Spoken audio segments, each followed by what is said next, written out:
The process is defining what is ultimately within your control.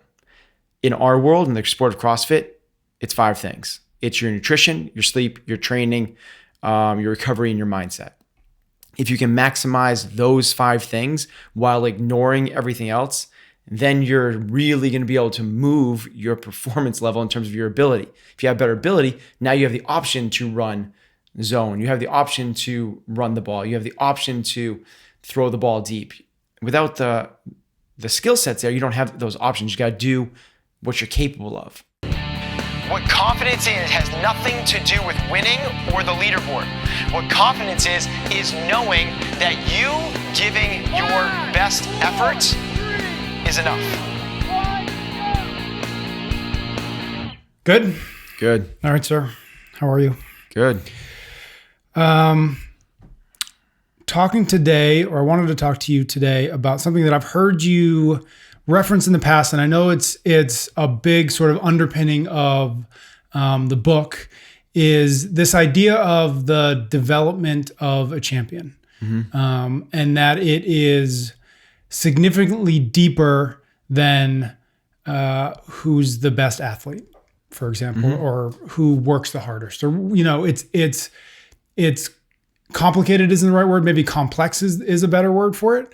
And so I thought we'd sort of dive into what that means and what that looks like to you as a coach of high-level athletes, and then maybe even just as a coach of, I don't want to say normal people, but people who aren't Katrin. Yeah. So maybe what does that mean, the development of a champion? So I take a kind of 4-tiered approach to the development of a champion, or development of my athletes, or development of fill in the blank, a mom or a salesperson or whoever it is.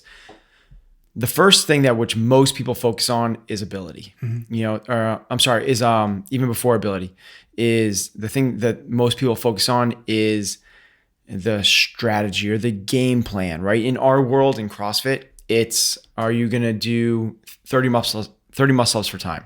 Are you doing 10 sets of 3? You're doing 30 singles. You're doing 3 sets of 10. You do 5 sets of 6. How are you going to go about it? And everyone talks about that and like, I wish I had gone unbroken. I wish I hadn't put the bar down. I think quick singles would have been better. I should have faster transitions. I should have pushed the row and gone slower on the burpees. And we get done with the workout. That's what people focus on. Is it important? Yes. Is it the most important thing? No.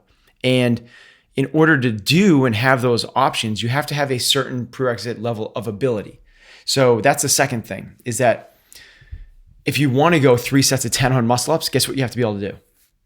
3 sets of 10 on muscle ups. It's like you have to have a certain level of ability to be able to do those things. So what most people are doing in the gym is trying to get better ability. That means bigger clean and jerks, faster mile times, better skills and technique, and more unbroken chest to bar pull-ups. And then when they go on the workout, they try and figure out what's the right game plan in terms of pacing or breaking things up. And that's really the totality for most people. That's really where it begins and ends, is can I get stronger, fitter, faster, better conditioned, better flexibility, better agility, all the components of fitness, and then can I strategize appropriately? In another sport, in football, it would be, should we go with a ground and pound, or should we try to, you could do a wide open West Coast offense?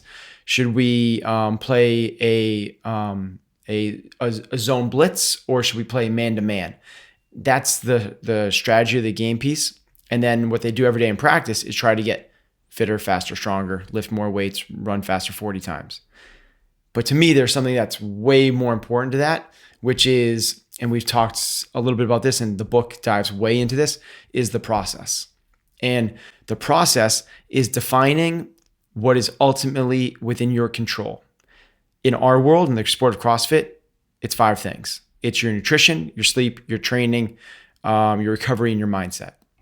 If you can maximize those 5 things while ignoring everything else, then you're really going to be able to move your performance level in terms of your ability. If you have better ability, now you have the option to run zone. You have the option to run the ball. You have the option to throw the ball deep. Without the skill sets there, you don't have those options. You got to do what you're capable of. that process of really diving into those controllables is not as easy as it sounds. It's not just a matter of like, okay, so I will sleep, I will eat, I will train, and I will recover. It's a lot deeper than that. It's in terms of pick one of nutrition. Mm-hmm. It's, are you eating super clean? The foods that, a guy that does this really well to go outside of our sport again is Tom Brady, right? He's a guy that's dialed in one of the controllables, which is nutrition. He has a gallon of water a day, and because of that, he doesn't think he can get sunburned, if we read his book or whatever. But he's created a list of all the pro-inflammatory foods, things that we probably wouldn't look at. People have heard like nightshade. So things like peppers and tomatoes and eggplant and goji berries and things that cause higher inflammation for him, like strawberries. He eliminates those from his diet. This is, it's not just a matter of I will eat clean, I won't have fast food, and I'll say no to the cookies. It's how deep can you dive into this and take care of control everything in your control. So you list out what those things are: training, nutrition, recovery, sleep, and mindset. What's everything that's within your control, and then maximize your minutes in every single one of those things. Well, that's really, really freaking hard. Like really, really hard. Yeah. It's a point where it's an impossibility for most people. I should take it back. To do it perfectly, it's an impossibility for everybody. It doesn't exist. Mm-hmm. Even Tom Brady, even Katrin, it's not there. So in order to get as close to that perfection as possible, in order to chase excellence every single day, no pun intended, nice little plug, what we need to do is develop the proper character traits inherent in everybody. So it's things like building up grit and resiliency. So when you do fail, and you're going to fail, you're going to get injured, you're not going to hit the progressions on some day, you're going to get no for an answer, you're going to throw an interception. When those things happen, can you get back up and go with everything you have? Toughness, coachability, humility, hunger, drive, dedication, all of those things have their place. Now, what most people do is skip that step. It's the soft skills. And because they're soft skills, they don't matter. And because it doesn't matter, they can't dig into the process. They just check the box and say, yep, I went to the gym for 4 hours today. Yep, I paid attention to what I ate, but they're not diving into it. And because of that, they're not maximizing their ability.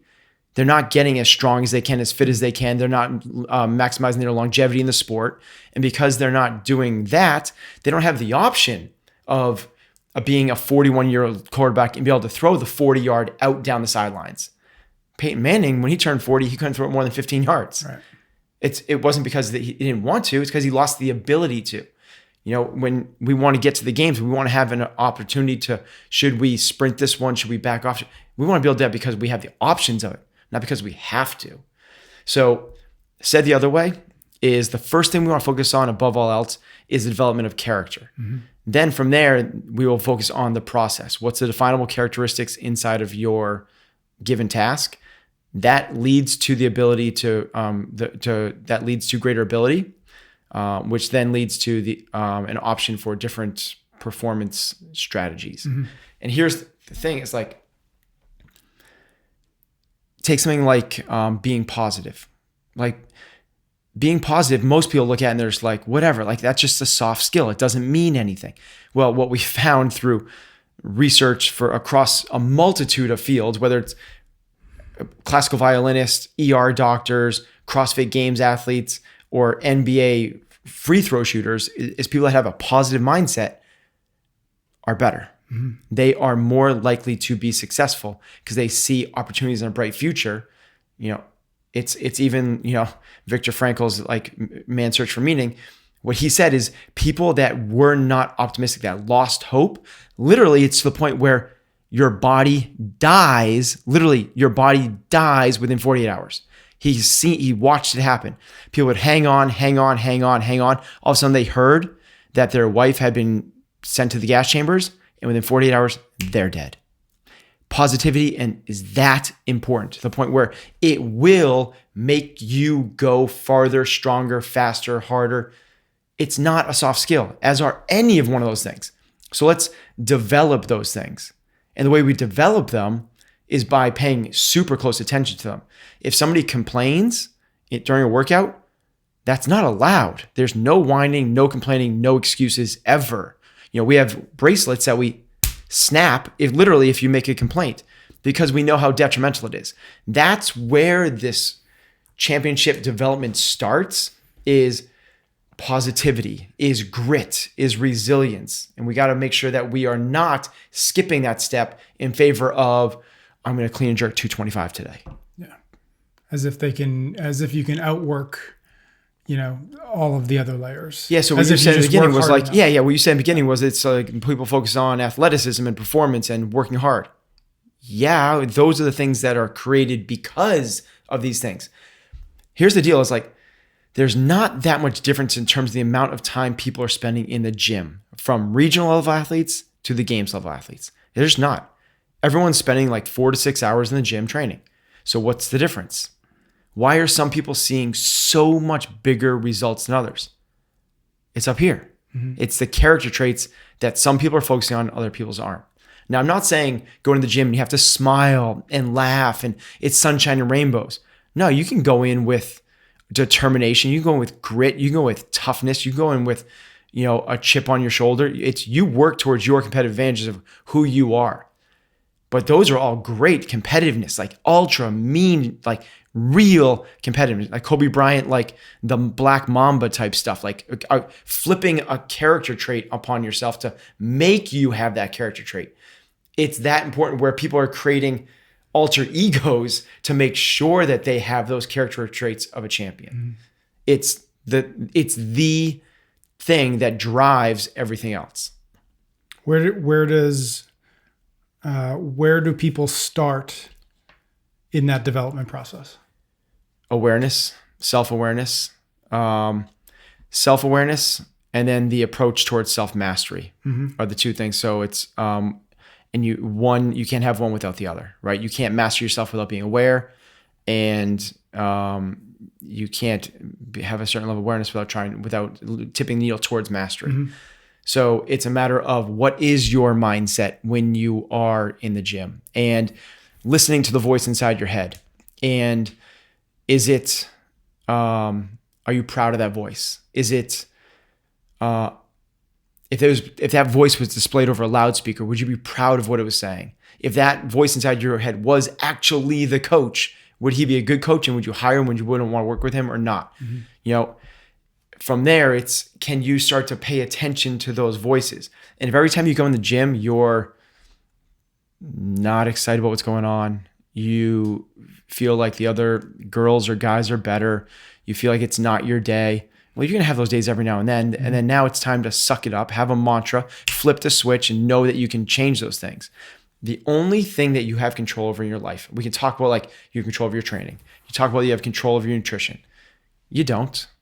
Really, you have control over your choices. Mm-hmm. That's it. You have control over your reactions, your choices, and the decisions you make. Everything else is a subsequent result of your choices. Mm-hmm. So when you say, the 5 things that an athlete has control over, and you talk about, Tom Brady is an example of somebody who maximizes every one of those aspects. How do you recommend literally sitting down and saying, like, what are the things that I'm in control of, and like write them down, not write them down, whatever. But like, how do you actually get a sense of, because it's easy to say, okay, yep, those 5 things, got it.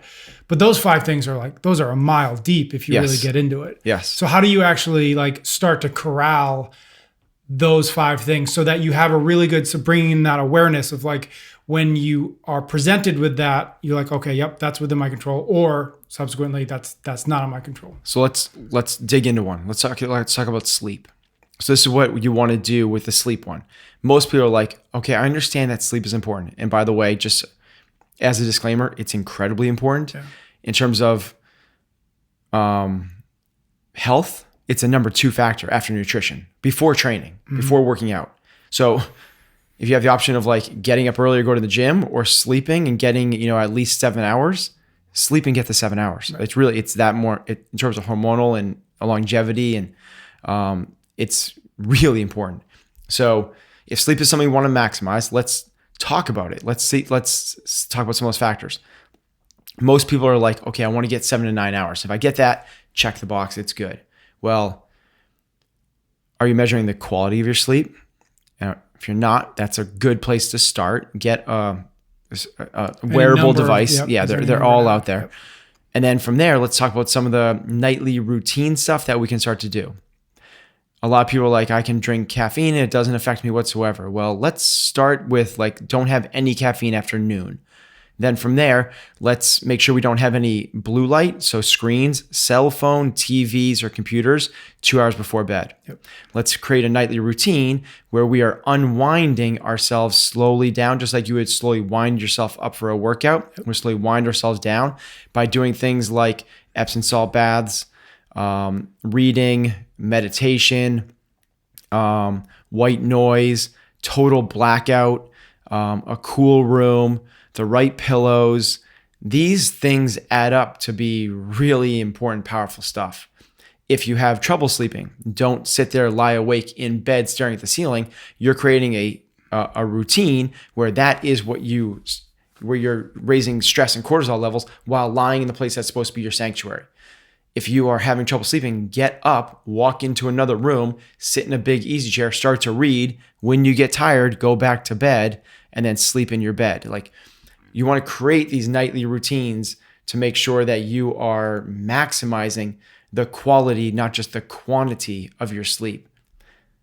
That's literally what I would do is like, if sleep is important to me, let's start digging. It's really easy. Just pull up a couple blogs about sleep and you figure out these strategies really quickly in terms of what it means. So every single morning, get up at the same time. It's like you can get up by this natural light that have these alarm clocks that are not buzzers anymore. They wake you up the way that the natural circadian rhythms of the sun and everything else. Like, let's start to dial in and maximize these things. If they can move the needle for you in 1% over a year, do you know how big that is? Like, our sport gets better 5% every year. If you get 1% of that just from sleeping, well, if everyone's getting 5%, you get 5% of the gym normally. Now you're at 6%. Like, you just moved up. If you were in the middle of the pack in the Open last year, you just moved up like 10,000 spots.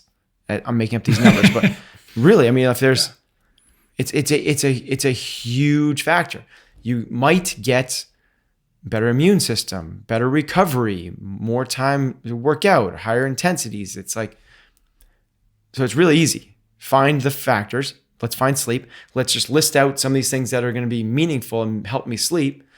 And let's start to see if we can start to chunk these off. I do this with my athletes where we define what these things are. Here's the process. And we have 10 measurables for each one of these things. And you click them off every day. By the way, no one's ever gotten a perfect day. Yeah. You don't need to have a perfect day. 50 things in a day perfectly, it's not going to happen. Mm-hmm. But can you get 35 of them, 48 of them, 37 of them? Hopefully we're over 25 of them. That's a really measurable way to say, how close am I getting to what I deem as a perfect day? Yeah. I think what's really important there is a lot of people can say, yeah, I eat well, or I eat clean, or yeah, I get plenty of sleep. This is, like when you ask someone a question, how do you eat? You know what everyone's response is? How do you eat?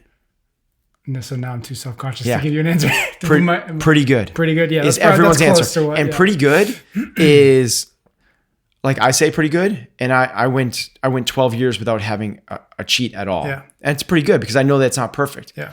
And other people say pretty good because they might have pizza every night with a bag of Cheetos on the side. Yeah. But to them, it's still pretty good. Everyone's answer is pretty good, so it's all relative. Yeah. So I think this is kind of leading to what you were saying. Interrupted. Yeah, no, it's okay. I was just saying what feels really important to me is going the extra mile beyond, I sleep enough, or all those things you just said for sleep. Like, most people don't go through that checklist and say, how do I actually optimize it? Most people are like, I just try to get to bed before midnight.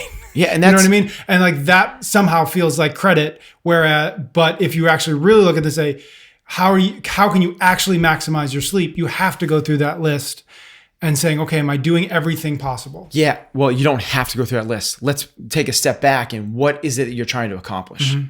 if you're trying to be the world's fittest athlete, yes, you have to go through that process. This is a major, major mover in terms of trying to be the most conditioned athlete in the world, right? That's a huge thing. But if your goal and your overall objective is to be a really good dad, that's not going to happen. Like that's not part of you maximizing your sleep may or may not be one of the most important things for you.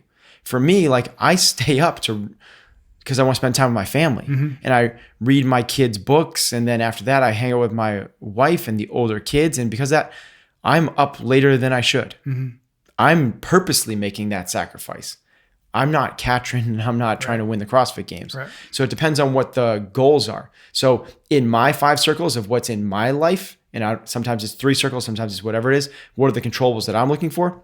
Sleep is one of those, but it's not one of the things I'm trying to maximize and get all 10 of those things every single night. I'm saying I'm trying to get the 7 hours, and I'm not going to be, it depends on what you're trying to chase and accomplish. So what of the 5 things that, are within our control, and I know that they're sort of athlete biased, but what are the ones that you pay attention to the most? Personally? Yeah. I do pay attention to sleep, but I have one metric for sleep, and it's the total number of hours. It's that's all I'm trying to do with that. So I'm measuring it. Try to hit the number of hours. Yeah. So for me, I've defined my life in other factors. It's not for Katrin. Her life is training, nutrition, sleep, recovery, mindset, rinse, wash, repeat. That's her life, right? My life is and different. Snapchat. It's and selfies. Yeah. My life is my family, leadership. So sharing things and coaching athletes, learning. I want to continue to learn new things. So it's reading and research. It's my own health, my life. So that's where training and nutrition and sleep come in, but they're a subset of a subset. They're not a major category. So the 5 that Katrin's working with are all inside of one of my 5 categories. Right. So mine are live, love, learn, lead, and leave a legacy. So I have 5 to 10 measurables for each one of those things I'm trying to do. So. And it's the same basic process that we talked about for sleep or nutrition, but for the important things that I'm going to define the measurables that I'm going to do to try to maximize my life. Then I'm going to try to maximize my love, try to maximize my ability to leave a legacy. And I want to make sure that I'm doing those things on a daily basis, and I can measurably see how well I'm doing. And it looks very similar to what you described sort of at the beginning of this conversation, which is that sort of strategy, ability, process, and character. So this piece that we're talking about right now is kind of the process. Yeah. This is like on a daily basis, what's the next actionable step that I need to do to move me towards my goals? Well, it's really nice to define these things and put them on paper, but if I never work on like self-mastery, if I never work on like who am I as a person, if I don't work on defining like I thrive under discipline, I enjoy discipline. If I don't know that about myself, like I'm not going to be able to do these types of things. So it's about the character traits as well, being disciplined, being humble, being having grit, because I'm not always successful, getting knocked down and getting back up. So to me, it's still about the character traits and working on that first and foremost. And if I work on those, I read a lot of Stoic philosophy, and I'm trying to figure out, what is the purpose of life and all this stuff, and why am I here, and what do I want to do with my life, and who am I as a person? I work on all those things, and then through those character traits of the leadership I'm trying to do and not complain and being calm under pressure. From there, I can work on the process, and that process will provide me certain abilities, and those abilities will create certain strategies that I can take advantage of. Yep. So it looks very similar whether you're in the gym or out of the gym. It's the development of a champion. Yeah. You define what a champion is in your life in your terms. You could be a champion mom, you could be a champion dad, you could be a champion salesperson, you could be a champion philanthropist, or a champion CrossFit Games athlete. Yep. Love it. Leave it at that. Cool. Thanks, Pat. Awesome. Yeah.